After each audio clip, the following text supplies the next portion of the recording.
10 days. In the digital world, 10 days is an eternity of content. But in the real world, 10 days was all the time remaining for the Mitchell family.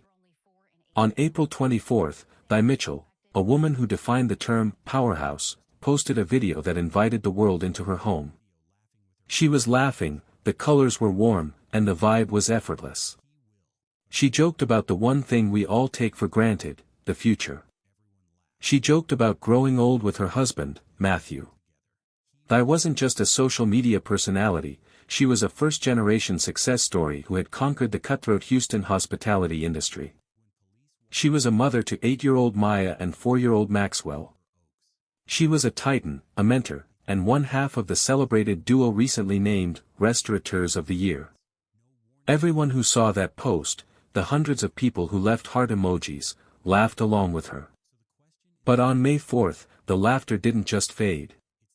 It was severed. Behind the heavy, polished doors of a $1.2 million mansion in River Oaks, Houston's most prestigious sanctuary, the silence became absolute.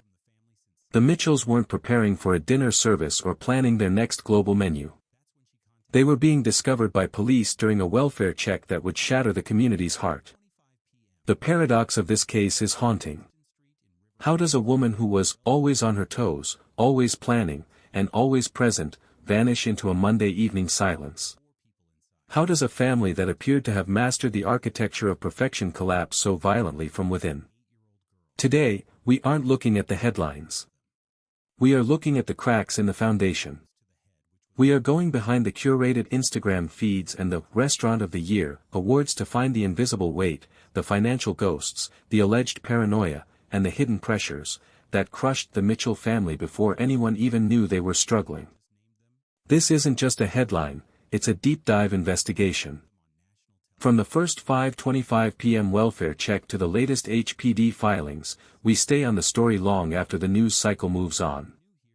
If you value verified, sourced reporting that honors the victims while hunting for the truth, hit subscribe and join our community. Your support allows us to keep these stories alive and hold the silence accountable.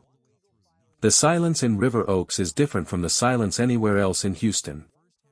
It is a curated, expensive quiet. Here, on the winding, oak-canopied streets like Kingston and Avalon Place, the world feels insulated.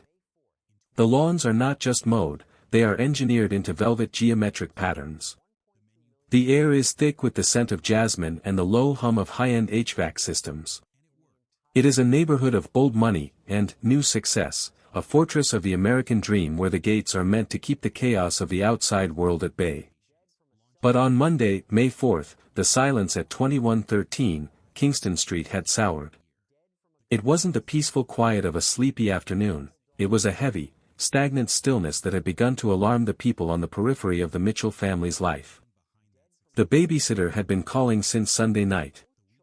No answer. Thy sister, Lai, had been texting. No response. By 5:25 p.m., that silence was finally punctured by the sharp chirp of a police radio.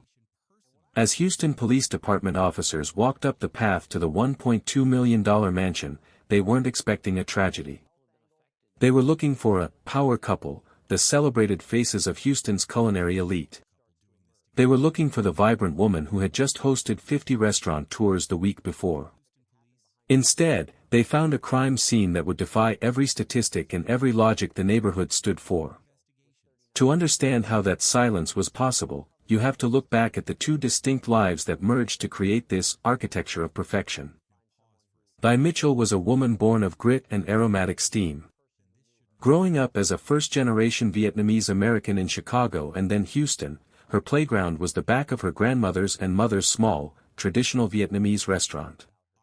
While other children were playing with toys, Di was watching the alchemy of fish sauce, lemongrass, and fire. She didn't learn the industry from a textbook, it was in her blood, a foundational understanding that hospitality wasn't just a business, it was a survival skill and a love language.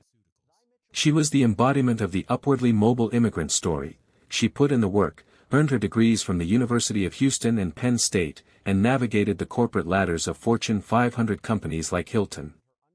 Then there was Matthew. If I was the fire of the operation, Matthew was the cool, analytical shadow. He came from what many would call serious professional stock. His father was a professor and a CEO, and Matthew followed that trajectory with surgical precision.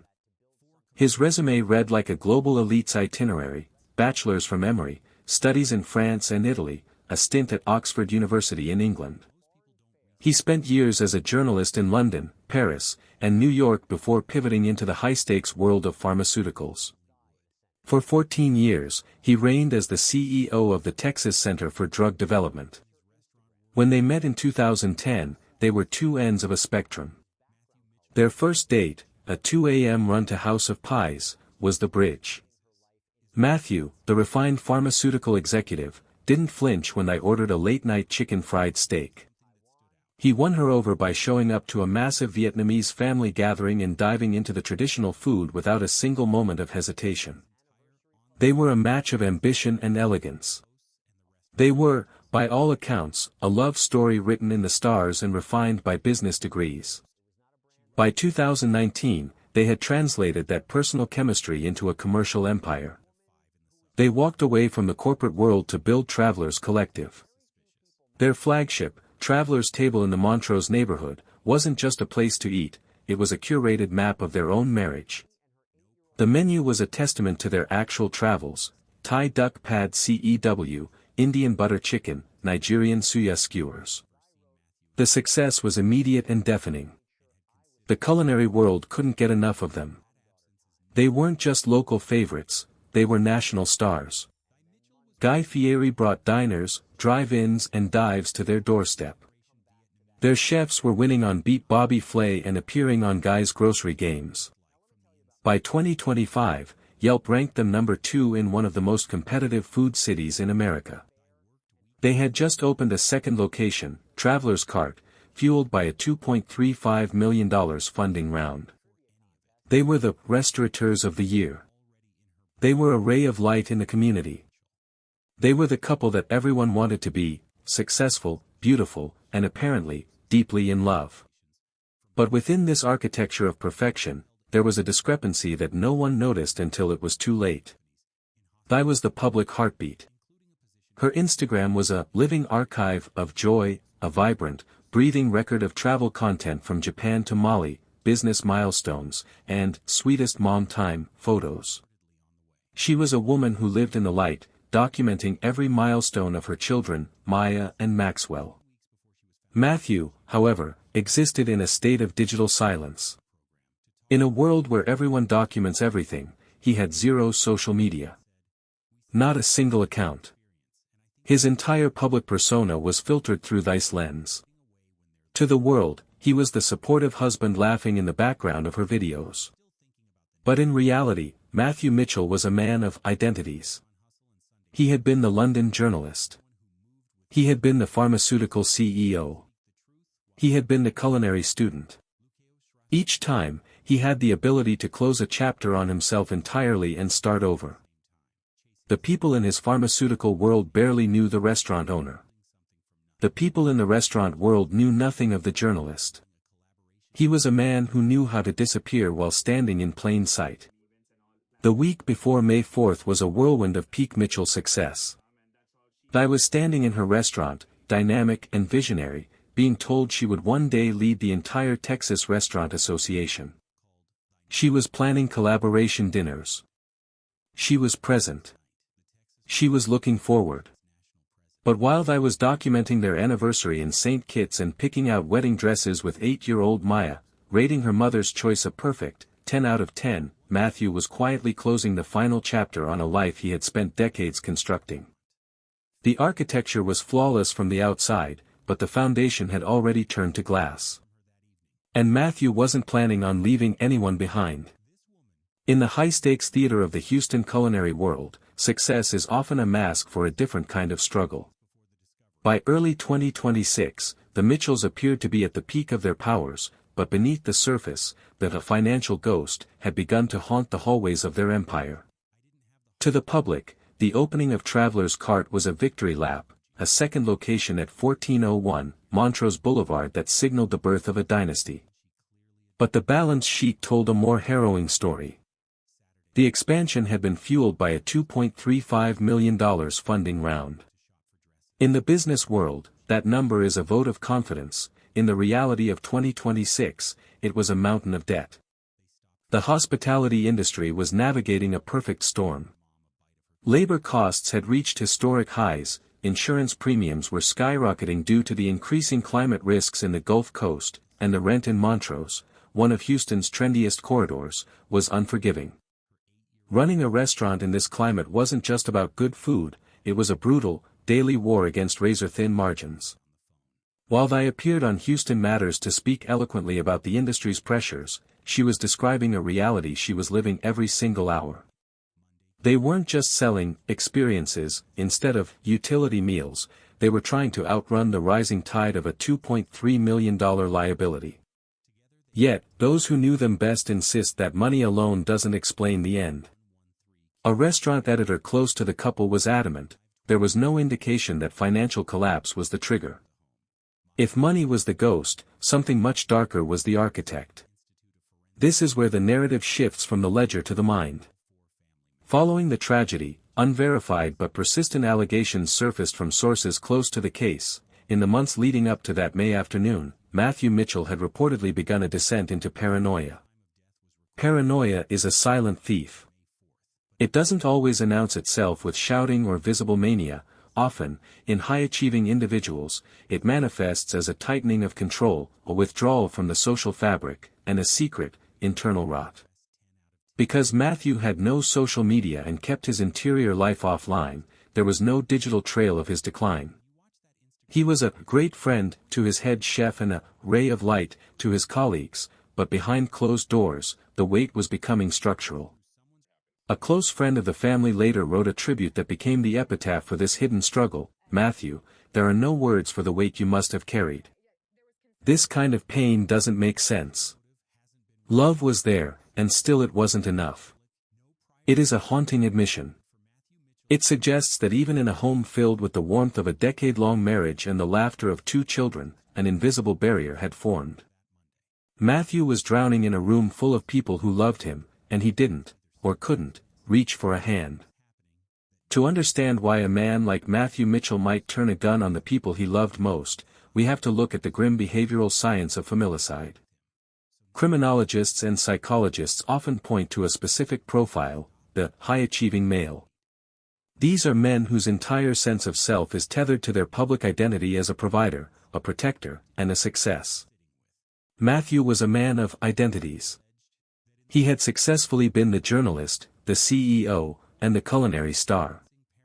But what happens when that fifth identity, the one he built with feels like it's slipping? In cases of familicide, there is often a perceived collapse. To a man like Matthew, the prospect of public failure, of losing the River Oaks mansion, or of seeing the Restaurateur of the Year title tarnished by bankruptcy, isn't just a setback. It is a death of the self. If Matthew felt the walls closing in, his twisted logic might not have seen murder as an act of hate, but as a catastrophic act of protection. In his mind, he wasn't destroying his family, he was saving them from the shame and hardship of the collapse he saw coming. He chose to end the story while the architecture of perfection was still standing, rather than let the world see it fall. The most chilling aspect of this invisible weight is how well it was hidden during the family's final weekend. On Saturday, May 3rd, the weight seemed non-existent. Thy and her 8-year-old daughter, Maya, spent the afternoon shopping for dresses for Thy's sister's upcoming wedding in Boston. It was a scene of pure, domestic bliss. Thy posted a video of Maya standing in front of a mirror, turning slowly in a soft, formal dress. They stopped for lunch, a moment of sweetest mom-daughter time. Maya, with the candid honesty of a child, watched her mother try on a dress and rated it a perfect 10 out of 10. There were no shadows in that dressing room. There was no paranoia in the bite of the cookie Maya shared with her mom. Even on Sunday night, the mask held. Thy spoke to friends on the phone. She was present. She was talking about future plans. She was being the Thy Mitchell the world knew, vibrant, supportive, and grounded. There was no distress in her voice, no signal to the outside world that she was sleeping in a house where the clock was ticking down.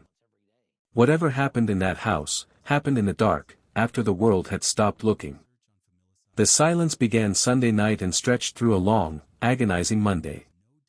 The babysitter, sensing the wrongness of the quiet, finally made the call that would change everything. At 5:25 p.m. on Monday, May 4th, the police entered the home on Kingston Street. They expected to find a family that had perhaps fallen ill or suffered a carbon monoxide leak.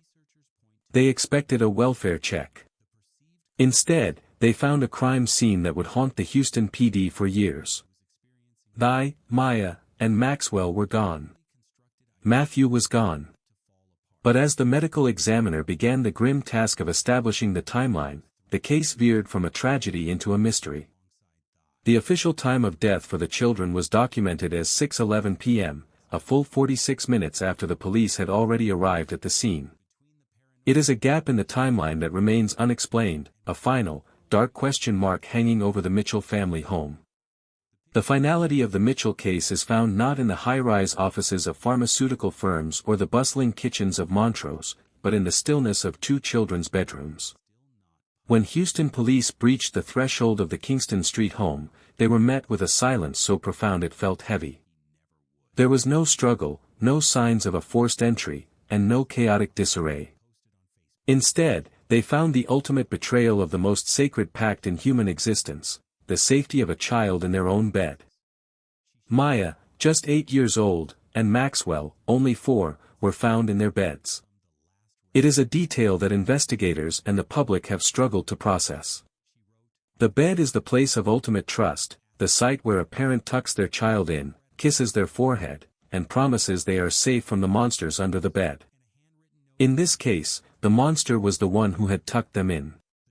According to the Harris County Institute of Forensic Sciences, the children died from gunshot wounds to the head. The manner of death was ruled a triple homicide-suicide. Matthew had ended their lives in the very place they felt most secure before turning the weapon on himself. The horror of the scene was compounded by a detail that emerged through sourced reporting from NBC News and the Daily Mail: Di Mitchell was reportedly pregnant. While the medical examiner's public statement focused on the 4 family members found at the scene, the allegation of a third child, a life that never had the chance to exist outside its mother's body, added a layer of unbearable what-ifs to the narrative. It wasn't just a family of 4 that was erased, it was the entire future trajectory of a burgeoning dynasty. The morning after the discovery, the city of Houston woke up to a world that felt fundamentally altered. But while the news vans parked along the curb in River Oaks, a different kind of tribute was unfolding at Traveler's Table and Traveler's Cart. The staff, the cooks, the servers, the dishwashers who Di and Matthew had hired, trained, and promoted, showed up for work. They clocked in. They prepped the stations. They opened the doors. In a move that moved the community to tears, the company released a statement: "Hospitality comes from within, and to honor the traveler's legacy, we will continue to welcome you into our restaurants." It was a profound act of resilience. These were people who had lost their mentors and their friends in the most violent way imaginable, yet they chose to honor the traveler's legacy by doing exactly what they would have done: serving others. They turned the restaurants into living memorials, proving that while the founders were gone, the culture of warmth and excellence they built was too strong to be extinguished by a single night of madness. As the community grieved, the search for a why became a desperate, circular journey that led back to nothing. The investigation by the HPD Homicide Division confirmed the most disturbing fact of the case: there were 0 prior calls to the Mitchell home. In the 6 months leading up to May 4th, there had been no domestic violence reports, no noise complaints, and no calls for help. There was no criminal record for Matthew Mitchell, no history of substance abuse, and no civil lawsuits that would indicate a life spiraling out of control. To the neighbors who saw them walking the dog or the colleagues who sat in board meetings with them, they were the gold standard of a modern family. This lack of red flags is perhaps the most terrifying part of the Mitchell story. It challenges our collective belief that we can spot danger before it strikes. We want to believe that violence leaves a trail, a history of arguments, a pattern of documented outbursts, or a visible decline. But the Mitchell case is a direct rebuttal to that assumption.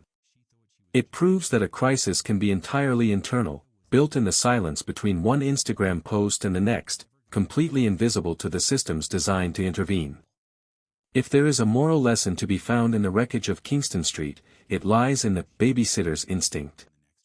The babysitter did not have a specific reason to call the police. She didn't hear a shot, she didn't see a bruise. She simply knew the rhythm of the family.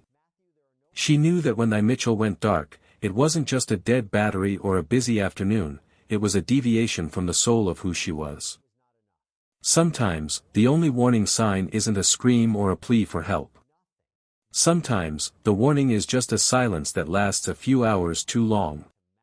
It was that instinct, the quiet realization that something wasn't right, that finally brought the world into the Mitchell home. It didn't save them, but it ended the not knowing and allowed the community to begin the long process of mourning. We close this investigation by returning to the names that matter. Di Mitchell, 39, a woman who rose from a grandmother's kitchen to the height of her industry, a ray of light who made everyone feel like they had a seat at her table. Maya Mitchell, 8, who rated her mom's wedding dress a 10 out of 10 and saw the world with the bright eyes of a child who knew she was loved. Maxwell Mitchell, 4, whose life was only just beginning in the quiet sanctuary of his room. The architecture of perfection they built is gone, but the impact they had on the city of Houston remains. As the flowers and teddy bears pile up at the gates of River Oaks, the message is clear: they were more than a headline, and they were more than the tragedy that claimed them. They were a family that taught us how to travel the world through a plate of food, and how to love the journey while it lasts. Rest in peace, Di. Rest in peace, Maya. Rest in peace, Maxwell. The traveler's journey is over, but the light you left behind will not go out.